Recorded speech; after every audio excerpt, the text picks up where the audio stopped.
to the movie tree.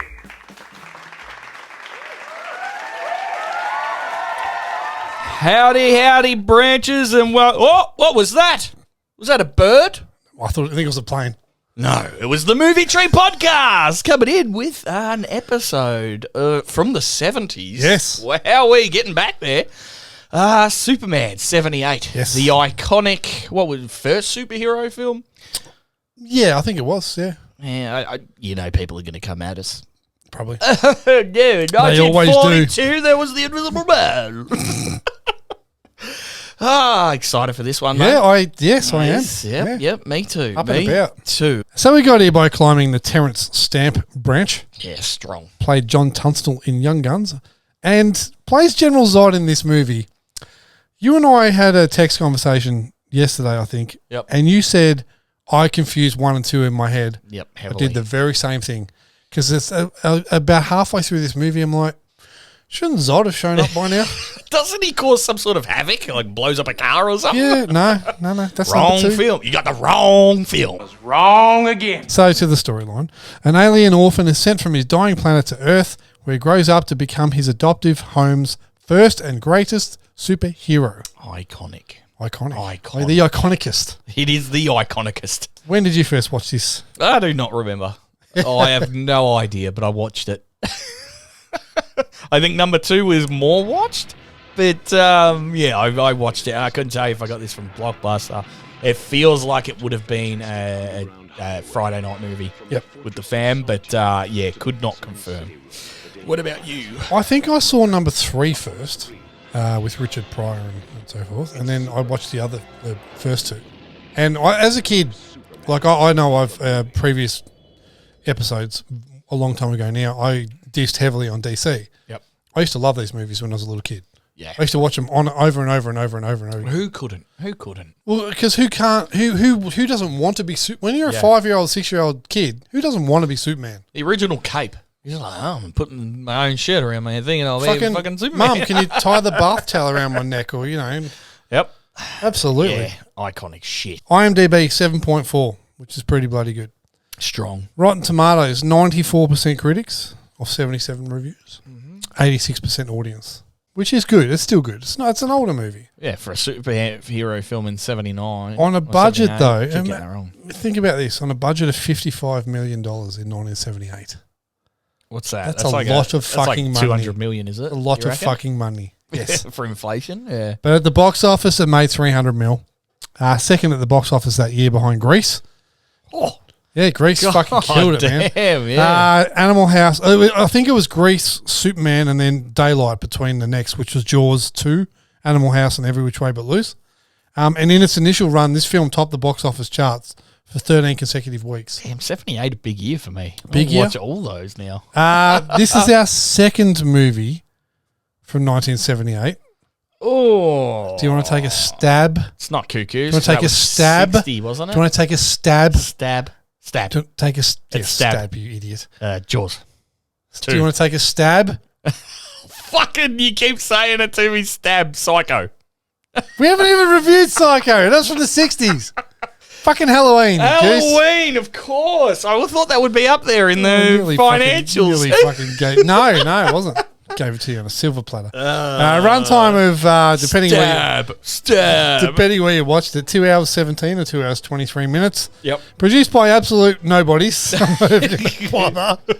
Awards though, it won the Oscar for best visual effects, and rightfully so. Yes, indeed. Was also nominated for best sound, lost to The Deer Hunter. Best film editing, lost to The Deer Hunter, and best original score, lost to Midnight Express.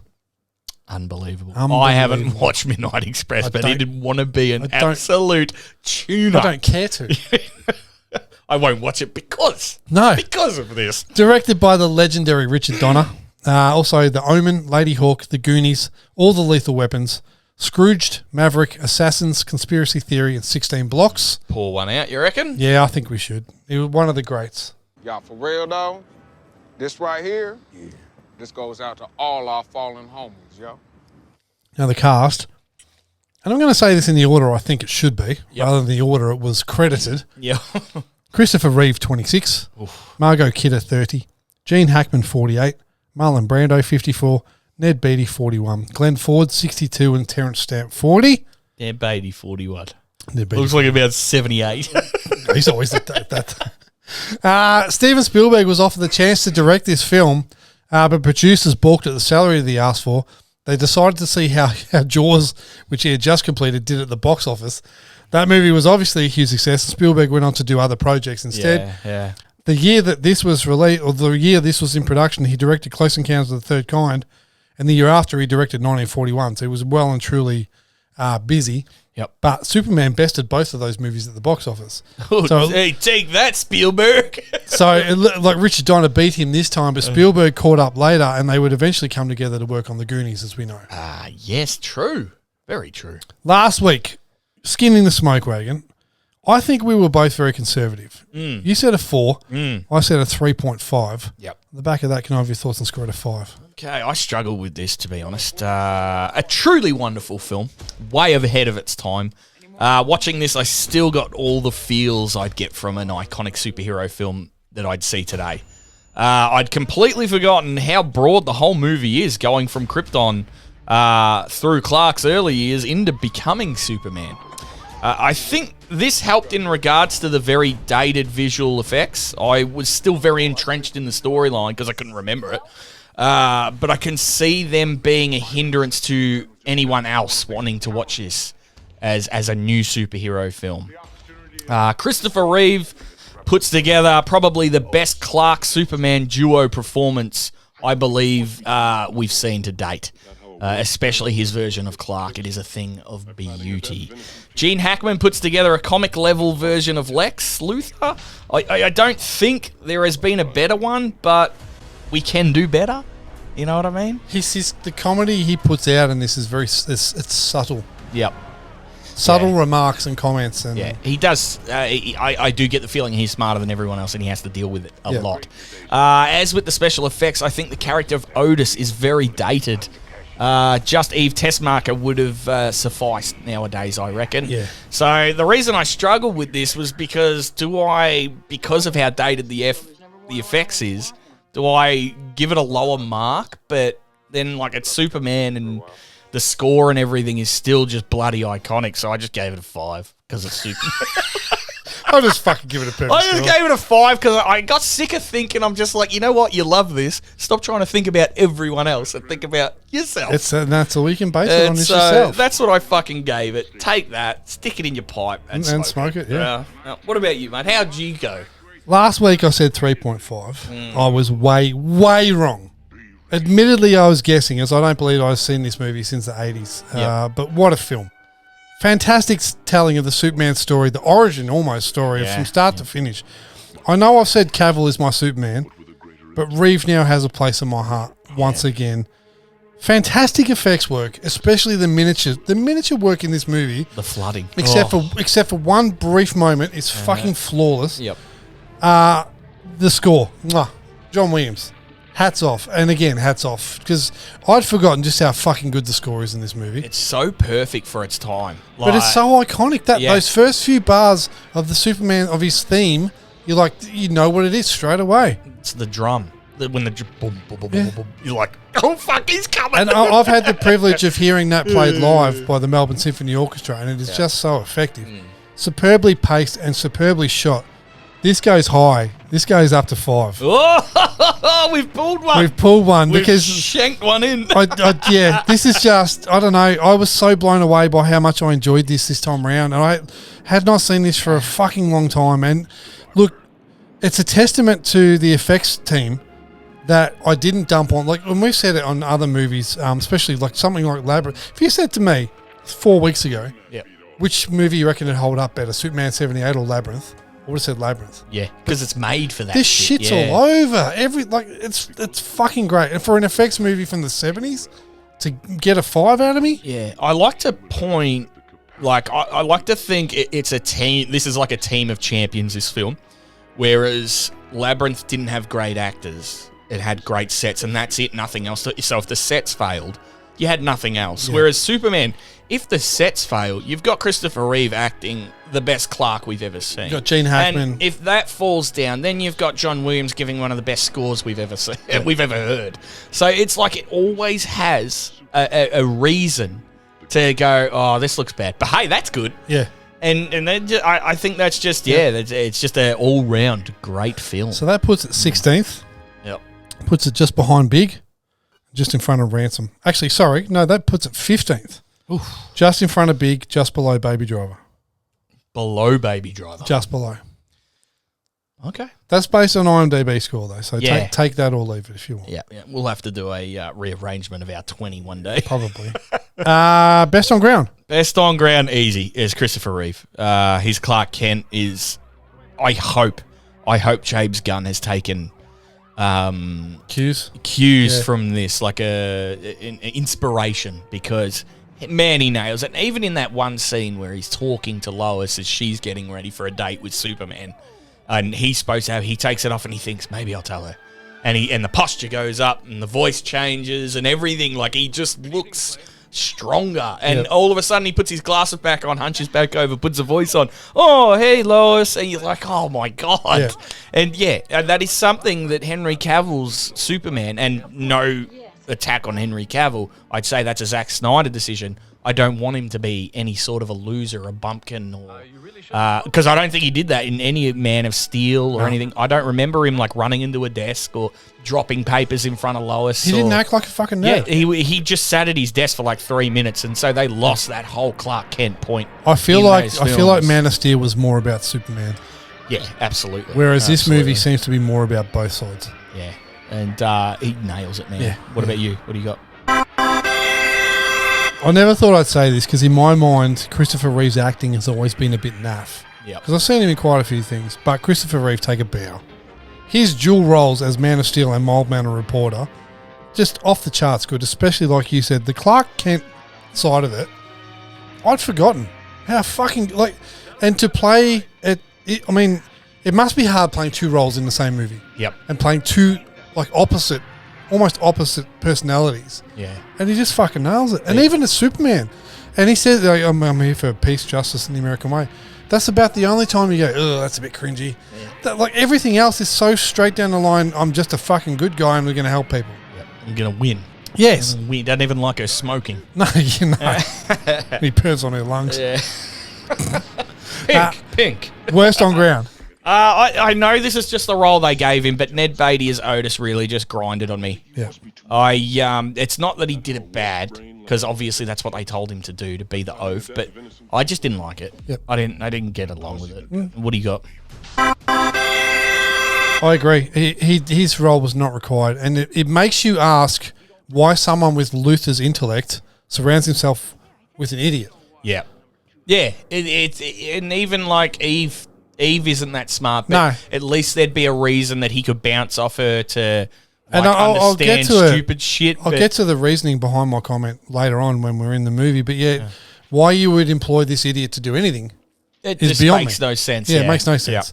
Play of the day. Oh, this is easy, mate. The falling helicopter scene. As soon as those drop, when he looks up and decides he's going to save her and runs to the telephone, but it's like I can imagine the laughing in that because they've updated phone booths. It's just like a thing now, and he walks over and he's like, oh. I love that nod to the comics. It's like, ugh. And you got to think, you're like, they probably did update phone booths back then into these new things, and everyone in the cinema would have been like, they don't have the old ones anymore. This is the future Superman. And just like, as soon as the drums hit, when he realizes I've got to jump in, and you're like, oh, he's coming. Yes! And it was the easiest play of the day that I'd ever picked. Okay. What do you got, mate? I had an easy pick too, but it wasn't that. Superman's despair and then rage when he realizes he was too late to save Lois. It's good, isn't it? I actively got out of my seat and cheered when he screamed at the sky and took flight. Yep. Like and that goes back to what I said about Christopher Reeve's acting. And I'm like, scream at the fucking sky. And he's like, full rage. I'm like, fuck yes. And it makes you wonder how many takes it took him to do this. It doubles onto his best on ground right there. Because he looks torn, and you believe he's actually going to turn the fucking world backwards somehow. Yes. Yeah, I'm still a bit sketchy on how that works, but anyway. Who gives a shit? Yeah. He's Superman. He can do what he That's right, wants. do what he fucking wants. Would you watch it again? I will. I will. Yeah, I will likely watch number 2 soon as well.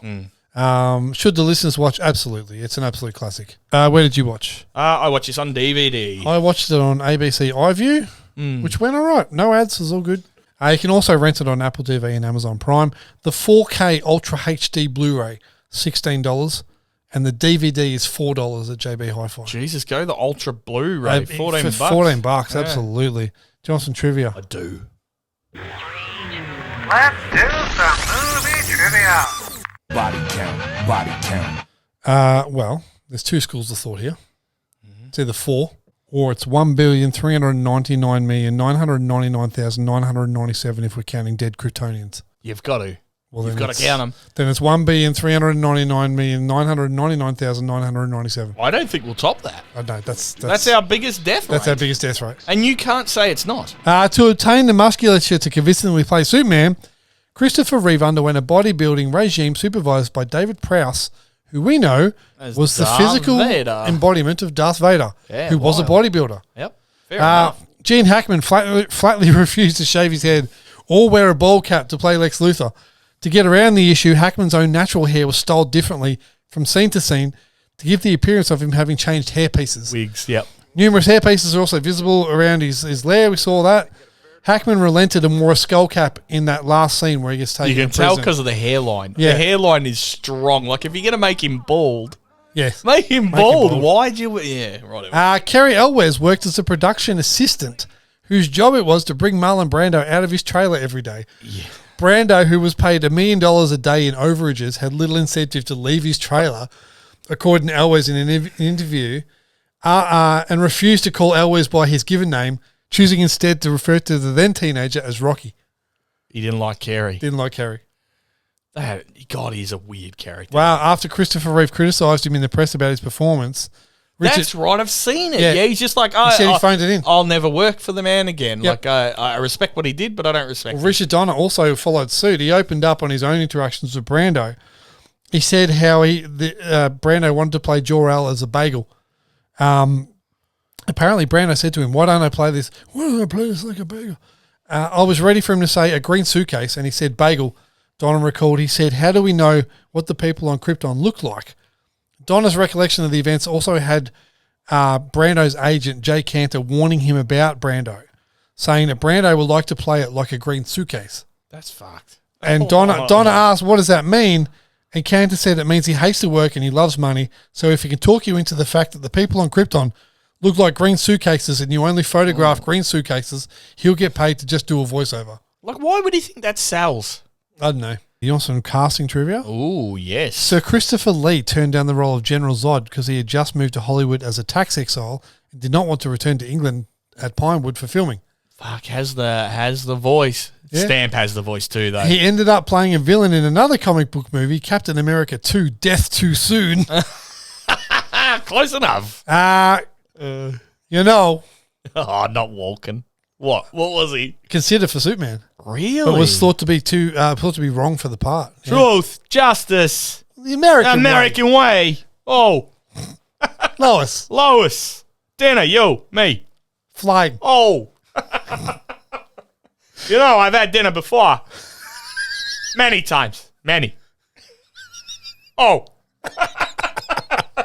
Robert Redford, Clint Eastwood, and James Caan were all offered the movie's title role. All three turned it down. Redford wanted too much money. Eastwood said he was too busy. And Caan said Mario Puzo wrote a hysterical script with Superman doing loop-de-loops and shit. Marlon Brando called James Caan, because obviously they knew each other from The Godfather. Yeah. Come on, do it. I need some laughs. And James Caan said, yeah, but you don't have to wear the cape. No way I'm getting into that silly suit. They all would have been shit for the role. I don't think James Caan had the build anyway. No. Johnson branching. Oh, I do. And now it's time for us to branch out and decide what we'll watch next week. Be a bit here, wouldn't there? Yeah, well, yes and no, because a lot of the actors in this movie were old. I think I've got you some good ones. I've got 6 for you. Gene Hackman, The Firm. Ooh. Ned Beatty, Shooter. Shooter. Rex Everhart, Friday the 13th. Yep. John Ratzenberger, Monsters, Inc. Richard Donner, Lethal Weapon. And Richard Donner, Assassins. Oh, is that Antonio Banderas and Stallone and Julianne Moore. Jesus. What are you thinking? I was thinking Assassins because I think that'd be a laugh. Like I remember vividly seeing that film. Yeah, same. And Antonio Banderas losing his shit in the heat. He was intense in that movie. Yeah, like it's vivid to me. Like he has to do what Sylvester Stallone's character does. Yep. To beat him, and he can't handle No, he it. can't. He's like, go take a piss, and it's hot, and he's got sweat in his eyes. But I mean, Monsters Inc. is pretty cool too. I think we smashed out a couple kid ones though, like recently. We did Labyrinth. We did Inside Out. Inside Out, yeah. You know what? Nobody else is reviewing Assassins. No, I don't reckon anyone we're is. reviewing Assassins. Yes. That's a good one. That's left field. It is left field. That is left field. Yeah, that's why I chucked it in there. Yep, cool. All right, well, on the back of that, Skin that shit. Go ahead, skin it. Skin that smoke wagon and see what happens. Now, I reckon I've only seen this maybe twice. I reckon this is going to go so far downhill. You reckon? Yeah, I reckon. Do you reckon this is this on the level of what's the Stallone one he did with Sharon Stone? Oh, The Specialist. Specialist. Yeah. Yeah, same level. Same level? Same level. But I don't know. I feel like we may get an awesome character in Banderas, this guy. I feel like he's almost best on ground, just off the top of my head. Yep. I can't remember who the bird is. Julianne Moore. It is. It's Julianne Moore. Yep. Oh, man, this could go either way. Could. I'm sensing it's going to go downhill, but we're going to love Antonio. I think I'm going to say 2.8. Yep. I will go 2.5. 2.5. Okay. 2.5. Yep. Like I said, man, nobody else is a review. No one's. A lot of people listening probably don't even know what it is. Yeah. Hey, get on it. Get on it before we review it, and then you can go into it and be like, hey, this goes right. It's a good. It's, Hey, Sylvester Stallone deserved an Oscar. For this, you mean, or Yeah. just in general? You got one. Longevity. You got one for Rocky. Did too. Right, Keys. Hit it. Are you in the hizzy? He is. He certainly goddamn is. Thanks everyone for listening. Subscribe if you know. I'm not even going to fucking say this shit anymore. No. People know. People know. People goddamn If you're listening to know. us, then I dare say you're subscribed. Yeah, if you've gone this far. Yeah, absolutely. If not, listen to another episode prior to this, and you'll find out the details. Do you want to take a guess at what episode number this is? 121. Close, but too high. 119. Yes, good job. Bang. 119. Bang, bang, bang.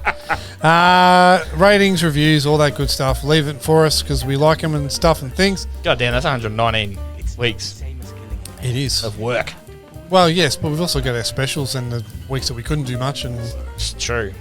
we've done doubles and some. Why aren't we billionaires yet? I don't know. Keys, play faster. We need to be billionaires. I don't know how that's gonna. Well, millionaires first. 100,000-aires would be You alright too. gotta walk 100. before you can run. Yeah, that's it. Yeah. You gotta crawl before you can walk. So, thanks, Keys. Maybe just slow it down a bit. Yeah, okay. I mean, we just watched a film from 1978, We did. and John Williams just blew us away. Did. 119 episodes, and Keys isn't hitting like John Williams No, yet.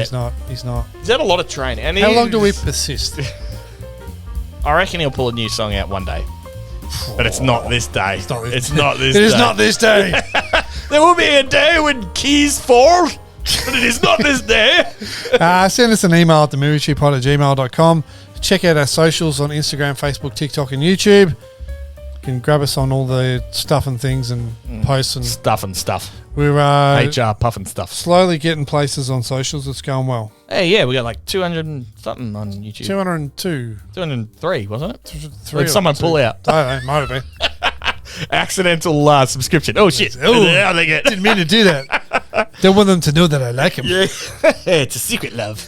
I'm going to log into MovieTube. I'm going to log into YouTube as a guest. Gonna create a new email so they don't know someone's watching them. So come and climb the movie truths again next week. This is 90s, is it not? Yes, 92, I think. Jump back Or into the 90, 90s with Stallone and Banderas. We fucking love the 90s. We do love the 90s, let's be honest. Oh, yeah. Adios, supermen and women. Super people. And super theys and them. Super theys and Super thems. theys. Super they them. Super them. Adios, bitches. بطل عزيز